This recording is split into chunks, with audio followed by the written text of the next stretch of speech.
Hello বন্ধুরা, তোমাদের সকলকে স্বাগত।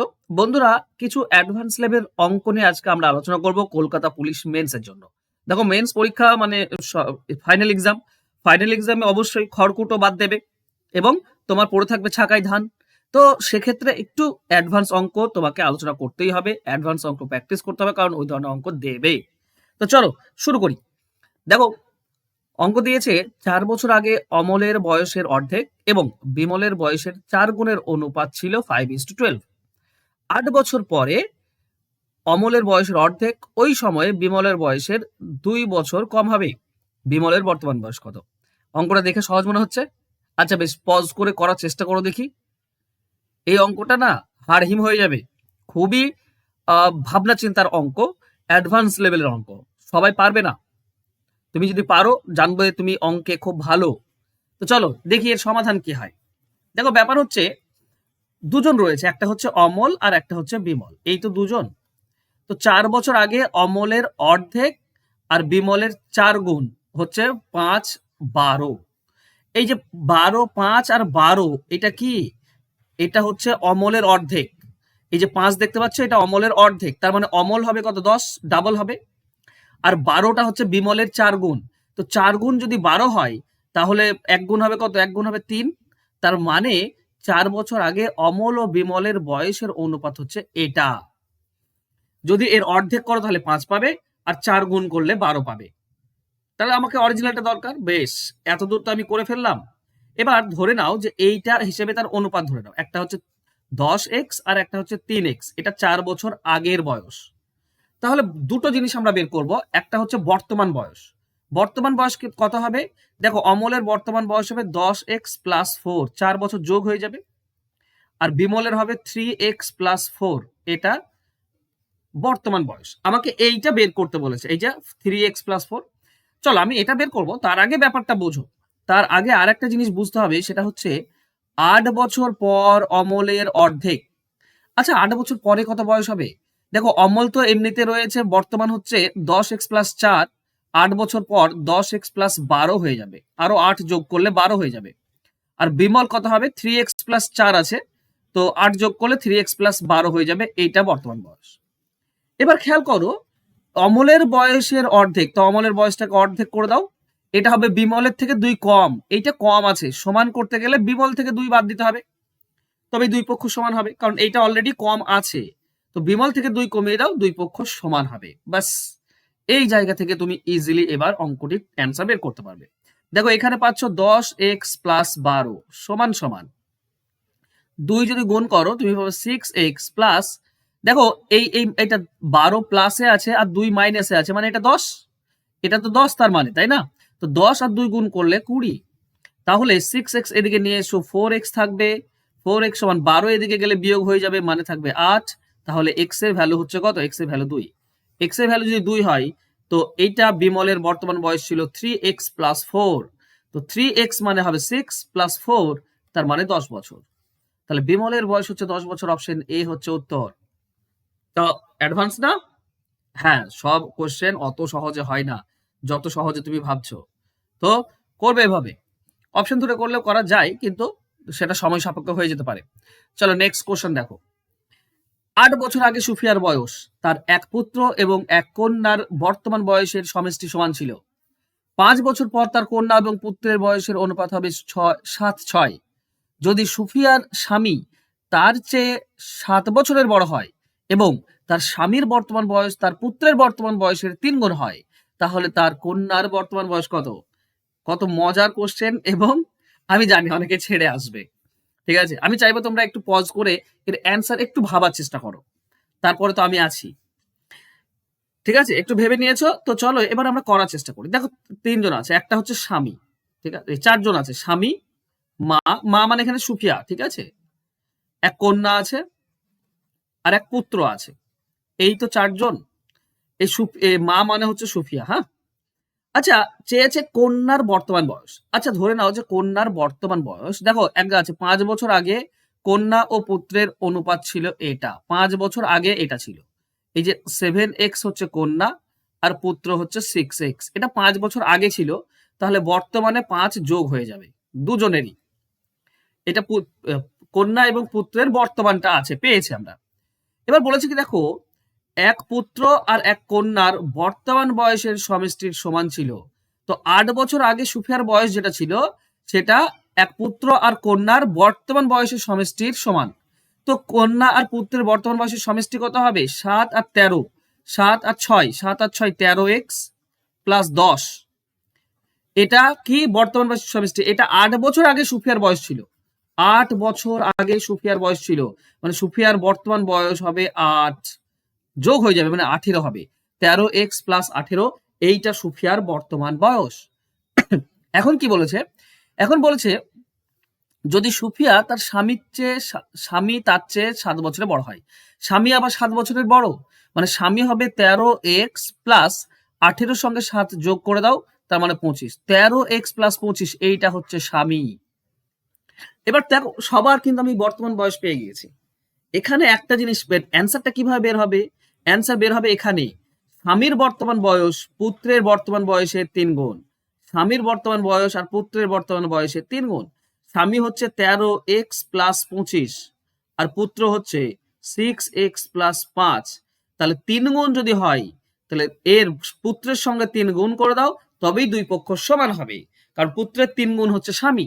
বাস এখান থেকে তুমি এক্স এর ভ্যালু পাবে, তারপর এই যে 7x প্লাস 5 এটার অ্যান্সার পাবে। চলো আমরা অ্যান্সার করি। এখানে কি পাবো? 13x প্লাস 25 সমান সমান 3 গুণ করলে 18x প্লাস 15। দেখো 13 যদি এদিকে নিয়ে এসো তো 5x পড়ে থাকবে, আর 15 এদিকে গেলে বিয়োগ হবে 10, তাহলে x এর ভ্যালু হচ্ছে 2। x এর ভ্যালু যদি 2 হয় তো কন্যা ছিল 7x প্লাস 5, তাহলে 7x মানে হবে 14 প্লাস 5, তার মানে হচ্ছে 19 বছর, এইটা কন্যার বয়স। অ্যান্সার হবে অপশন সি। ঠিক? ওকে, চলো নেক্সট কোশ্চেনে যাই। পরবর্তী কোশ্চেন, আমি জানি প্রত্যেকটি অ্যাডভান্স অঙ্ক বুঝতে হবে, কারণ মেন্স পরীক্ষা এই ধরনের অঙ্ক দেবে আর তোমাকে 1 মিনিটের মধ্যে করতে হবে। ঠিক আছে, চলো নেক্সট। একটি প্রশিক্ষণ কেন্দ্রে এবিসি 3টি শ্রেণীতে ছাত্র রয়েছে। কোন এক পরীক্ষায় 3টি শ্রেণীর প্রাপ্ত গড় নম্বর হচ্ছে 72, 60, 50। এ এবং বি শ্রেণীর মোট গড় নম্বর 69। যদি বি এবং সি এর ছাত্র সংখ্যার অনুপাত হয় 6-7, তাহলে 3টে শ্রেণীর মোট গড় নম্বর কত? ওকে, 3টে শ্রেণীর মোট গড় নম্বর বের করবো আমরা, তার আগে ব্যাপারটা একটু বুঝবো, তাই না? ব্যাপারটা কি করে বুঝবো? দেখো 3টে শ্রেণী আছে, এ বি আর সি। দেখো সি আছে, দেখো ধরো 6 ধরবো বি আর সি ধরবো 7, মানে বি তে 6 জন আর সি তে 7 জন আছে, এটা অনুপাতে আমরা পেয়ে যাচ্ছি। ঠিক আছে, আচ্ছা দেখো তো সি এর গড় কত? সি এর গড় হচ্ছে 60 আর এ এর গড় বলেছে কত? 72, এটা বলা আছে, তাই না? এখন দুজনে মিলে গড় কত? দুজনে মিলে গড় হচ্ছে 69, 69, 69। ওকে, 69, তার মানে এদিকে 3 কমছে আর এদিকে 9 বাড়ছে, তাই না? 69 যদি হয়ে যায় তো 60 থেকে 9 বেড়ে গেল আর 72 থেকে 3 কমে গেল। দেখো ব্যাপার হচ্ছে এই যে 6 জনের 9 করে যদি বেড়ে যায়, এই তো বি তো 9 বাড়ছে, তো 6 জনের যদি 9 করে বেড়ে যায় মানে 6 জনের 9 বাড়লো মানে টোটাল 54 বেড়ে যাচ্ছে, তার মানে এদিকে 54 কমেছে, তো এদিকে তো 3 করে কমছে, তাহলে 54 যদি কমে যায় তার মানে 18 জনের 3 করে কমবে, তবেই তো 54 কমবে। তার মানে এখানে যদি আমরা 6 জন ধরি, 6 জনের 9 করে বাড়লো, তো এখানে 18 জনের 3 করে কমলো, 6 জনের 9 করে বেড়েছে 54 আর 18 জনের 3 করে কমেছে 54। ঠিক, তাহলে 18 জন আছে এ গ্রুপে, এটা আমরা পেয়ে গেলাম। বাস এইটা ছিল খুব ইম্পর্টেন্ট একটা জায়গা, যে জায়গা অনেকে বোঝে না, আর যে কারণে এই ধরনের অঙ্ক তো একদম মাথার উপর দিয়ে চলে যায়। চলো এবার কি আছে, এবার আমরা যদি 3 জনের পেয়ে যাই, তো এটার হচ্ছে 72 করে গড়, এটার হচ্ছে 60 করে গড়, এটার হচ্ছে 50 করে গড়, তাই না? তো 72 করে যদি গড় হয় মানে এই 18 জনের, তো 18 72 গুণ করে দাও 1296, এটা হবে টোটাল। এটা গুণ করে দাও 6 6 36 360, এটা 5 7 35 350, এইটা হচ্ছে 3 জনের টোটাল। ঠিক আছে, তাহলে বোঝো এখানে ছাত্র সংখ্যা টোটাল কত? 18 6 24 আর 6 31 জন, আর সবাই মিলে টোটাল কত পেয়েছে এটা যোগ করে দাও। ঠিক আছে, 1250, 1296, আর এটা হচ্ছে তোমার 600, 710। 710 যোগ করে দাও। 710 যোগ করলে টোটাল হবে 2006। ওকে, তাহলে 31 জনের টোটাল পেয়েছে 2006। তাহলে 2006 কে 31 দিয়ে ভাগ করে দাও, দেখবে তুমি তোমার অ্যান্সার পেয়ে যাচ্ছ, আর সেটা হবে 64.7। ঠিক আছে, 64.7 হবে। এই ক্যালকুলেশন তোমাকে করতে হবে, কিছু করার নেই। ঠিক আছে, একটা হবে 31/6, 31/6 কত হবে? 186, 14 থাকবে, তার মানে 146, 31/4, ঠিক আছে, 126, এরকম ভাবে করতে হবে। 64 আসছে মানেই অপশন ডি অ্যান্সার হবে, এটা পেয়ে যাবে তুমি। চলো নেক্সট কোশ্চেন। কি ভাল লাগছে না খারাপ লাগছে? আমি জানি যারা অঙ্ক পারো না, যাদের মানে কম হবে, চাকরি হওয়ার সম্ভাবনা কম, তাদের এটা খারাপ লাগবে এই ধরনের অঙ্ক। কিন্তু যারা চাকরি করার অদম্য শক্তি রয়েছে আর যারা চাকরি পাবে, তাদেরকে এই ক্লাস সব থেকে গুরুত্বপূর্ণ মনে হবে। ঠিক আছে, আমি জানি না তুমি কোন ক্যাটাগরির, ভেবে নাও। নেক্সট, একটি বিদ্যালয়ের 10 জন শিক্ষকের মধ্যে একজন শিক্ষক অবসরপ্রাপ্ত গ্রহণ করেন, যার স্থানে 25 বছর বয়সের একজন নতুন শিক্ষক আসেন, যার জন্য 3 বছর সবার গড় বয়স কমে যায়। তাহলে অবসরপ্রাপ্ত শিক্ষকের বয়স কত হবে? আচ্ছা, 25 বছরের একজন এসছে, তাতে সবার কমে গিয়েছে 3 বছর করে, তার মানে যে পালালো সে বেশি নিয়ে পালিয়েছে বেশি, তার জন্য তো বাকিদের কমে যাচ্ছে। এবার টোটাল কিন্তু 10 জন, একজনের পরিবর্তে আরেকজন আসা, মানে 10 জন ছিল, 10 জনই থাকবে। এতে 3 বছর করে কমে গেল, মানে মোট 30 বছর কমে গেল। তার মানে যে পালিয়েছে সে 30 বছর বেশি নিয়ে পালিয়েছে। তো 30 যোগ করে দাও, 55। অ্যান্সার হবে অপশন এ। খুব মজার প্রশ্ন এটা, ঠিক আছে, খুবই মজার প্রশ্ন। আর এই ধরনের অঙ্ক এভাবেই করতে হয়, খুব সহজে তুমি অ্যান্সার পেয়ে যাবে। ওকে, চলো নেক্সট কোশ্চেন। দেখো, রাম এ স্থান থেকে বি স্থানে সাইকেল চালিয়ে 12 কিমি গতিতে গিয়ে তারপর এ স্থানে ফিরে আসে, আর তার বন্ধু গোপী এ স্থান থেকে বিতে নৌকায় ভ্রমণ করে এ স্থানে ফিরে আসে। নৌকার বেগ 10, স্রোতের বেগ 4, কে প্রথমে এ স্থানে ফিরে আসবে? কে প্রথমে ফিরে আসবে এটা চেয়েছে। দেখো, ধরে নাও যে এইটা হচ্ছে রাস্তা, ঠিক আছে, তো এ স্থান উপরে আছে আর বি স্থান নিচে আছে। এবার এই যে রাম গিয়েছে, তো রাম 12তে গিয়েছে, 12তেই ফিরে এসছে।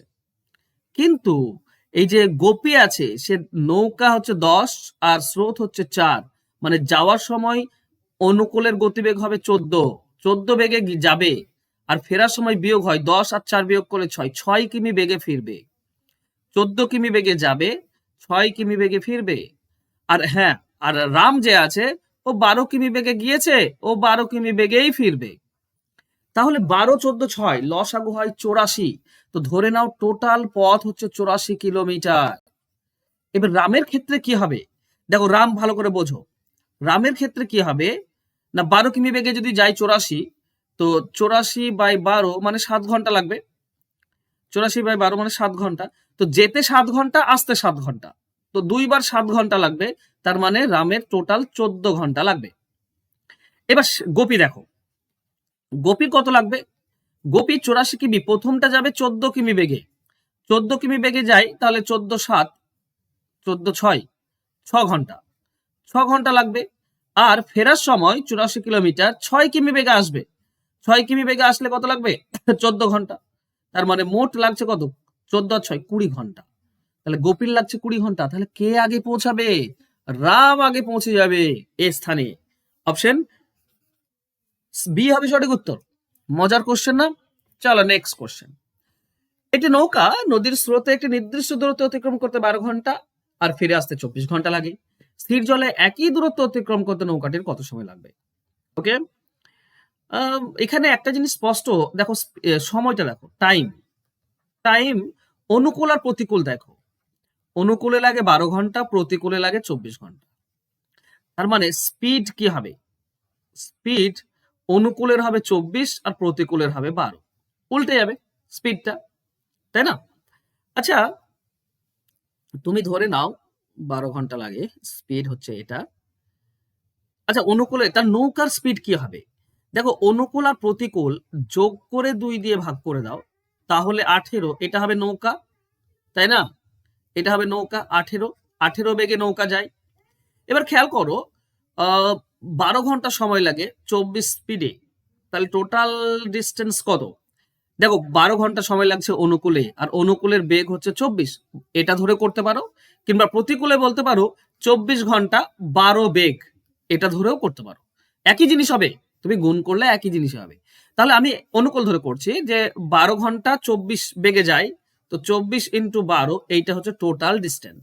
এবার যদি 18 বেগে তুমি যাও, তাহলে 18 দিয়ে ভাগ করে দাও, 18 দিয়ে ভাগ করে দাও, 18 বেগে গেলে, তাই না? 18 বেগে তো হচ্ছে নৌকার বেগ, অনুকূল প্রতিকূল যোগ করে 2 দিয়ে ভাগ, ওকে 18 হচ্ছে, 18 দিয়ে ভাগ করে দাও, অ্যান্সার পেয়ে যাবে তুমি। আসছে না মনে হচ্ছে না? ওকে চলো, 3 দিয়ে কাটো, 3 6 18, এটা 3 দিয়ে কাটো 8, 3 8 24, 6 দিয়ে এটা কেটে দাও 2, 8 2 16, 16 ঘন্টা লাগবে না? ঠিকই আছে, 16 ঘন্টা লাগবে, অপশন বি হচ্ছে। বুঝতে পেরেছো আশা করছি, রেশিও মেথডে বের করলাম, খুব বেশি এটা কঠিন ছিল না, আশা করছি তোমরা বুঝতে পারবে। চলো নেক্সট কোশ্চেন। বার্ষিক 5% চক্রবৃদ্ধি সুদের হারে 2400 টাকা 2 বছরের জন্য বিনিয়োগ করা হলে সুদ আসল কত হবে? দেখো আমি একটা জিনিস তোমাদেরকে বলি, ক্যালকুলেশনটা তোমরা করো। 2400 টাকা হচ্ছে আসল, চক্রবৃদ্ধি সুদ 2 বছর, তো 2 বার আমি দাগ দেবো। 5% যদি সুদ পাই, তার মানে 100% থাকলে 105% হবে। কোনটা উপরে যাবে কোনটা নিচে, সেটা তোমরা এবার ঠিক করো, ঠিক আছে? তো এখান থেকে তোমরা অ্যান্সারটা আমাকে কমেন্ট বক্সে কমেন্ট করো, এটা তোমাদের জন্য হোমওয়ার্ক থাকলো। এটা হোমওয়ার্ক দিলাম কেন? কারণ এর পরের প্রশ্নটা একটু কঠিন আছে, সেটা আমি তোমাদেরকে করে দেবো, ঠিক আছে? দেখো বলেছে 1242 টাকা এমন দুটি অংশে ভাগ করা হয়েছে যে প্রথম অংশের 2 বছরের চক্রবৃদ্ধি সুদ আসল, আর দ্বিতীয় অংশের 3 বছরের চক্রবৃদ্ধি সুদ আসলের সমান। তো যদি চক্রবৃদ্ধি সুদের হার সমান, হার 7% হয়, তাহলে প্রথম অংশে টাকার পরিমাণ কত? দেখো সমান হয়েছে, সুদ সমান। ধরো প্রথম অংশ হচ্ছে এক্স আর দ্বিতীয় অংশ হচ্ছে ওয়াই, তুমি এই 1242 মাইনাস এক্সও করতে পারো। এবার এটা 2 বছর টাকাটা খেটেছে, তো 2 বার গুণ, সমান সমান এটা 3 বছর খেটেছে টাকাটা, তো 3 বার গুণ। এবার এই টাকাটা 7% যদি পাই, তো সুদ আসল 100 যদি আসল হয়, তো সুদ আসল হবে 107 প্রথম বছরে, দ্বিতীয় বছরেও সেই তাই হবে, এইভাবে তো চলে। আচ্ছা এটার ক্ষেত্রেও সেম সুদ পেয়েছে, তো 100 যদি হয় সুদ আসল হবে 107, 100 যদি হয় সুদ আসল হবে 107, 100 যদি আসল হয় সুদ আসল হবে 107। খেয়াল করো এই পক্ষের দুটি আর এই পক্ষের দুটি কেটে যাচ্ছে, তাই না? তো এক্স ডিভাইডেড বাই ওয়াই সমান 107 ডিভাইডেড বাই 100, এইটাই তো হচ্ছে, এইটাই তো দুটির অনুপাত। তো এই দুটি যোগ করলে কত হচ্ছে? এই দুটি যোগ করলে হচ্ছে 207। এই 207-এর মধ্যে প্রথমটা কত ভাগ? প্রথমটা 107 ভাগ।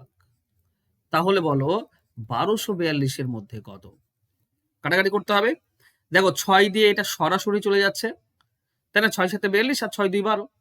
এবার 6-এর সঙ্গে এটা গুণ করে দাও, 6 7 42, 642 আসছে। তো এটাই হচ্ছে প্রথম অংশ, অ্যান্সার হবে অপশন ডি। কোশ্চেন মজার, এর অ্যান্সার বের করা আরো মজা। আর তোমাদের জন্য একটা নতুন ব্যাচ আগামী 27 জানুয়ারি শুরু হচ্ছে, শুধুমাত্র কেপি মেন্স ব্যাচ। তো কেপির মেন্স পরীক্ষা যদি তুমি দিতে চাইছো, বা তোমার যদি এতে ভালো পরীক্ষা, প্রিলিটাই ভালো ফল হয়েছে, তুমি অবশ্যই অবশ্যই মেন্স দেওয়ার জন্য যোগ্য, তাহলে তুমি এই ব্যাচটাতে ভর্তি হয়ে যাও। A to Z ম্যাথ পেয়ে যাবে কেপি মেন্সের জন্য। এটা হচ্ছে ফোন নাম্বার, এই নাম্বারে যোগাযোগ করে ভর্তি হয়ে যাও। কোর্স ফি হচ্ছে মাত্র 299 টাকা ওয়ান টাইম, ঠিক আছে? 27 তারিখে ক্লাস শুরু হচ্ছে কেপি মেন্সের জন্য। তো তাড়াতাড়ি ফোন করে ভর্তি হয়ে যাও এখন থেকে, কারণ কিছু জিনিস তোমাদেরকে দেওয়ার আছে, সেটা তুমি যত তাড়াতাড়ি ভর্তি হবে তত তাড়াতাড়ি পেয়ে যাবে। সেই জিনিসটা দেখবে, তারপরে তুমি 27 তারিখ থেকে ক্লাস শুরু করবে, দেখবে অনেক জিনিস তুমি নিজে নিজেই করতে পারছো, অনেক সুবিধা হবে। ওকে, তাই দেরি না করে 27 তারিখ পর্যন্ত অপেক্ষা না করে ভর্তি হয়ে যাও। ওকে, থ্যাংক ইউ সো মাচ বন্ধুরা আজকে আমার সঙ্গে জুড়ে থাকার জন্য। দেখা হবে নেক্সট ক্লাসে, ততক্ষণ ভালো থেকো, সুস্থ থেকো, ধন্যবাদ।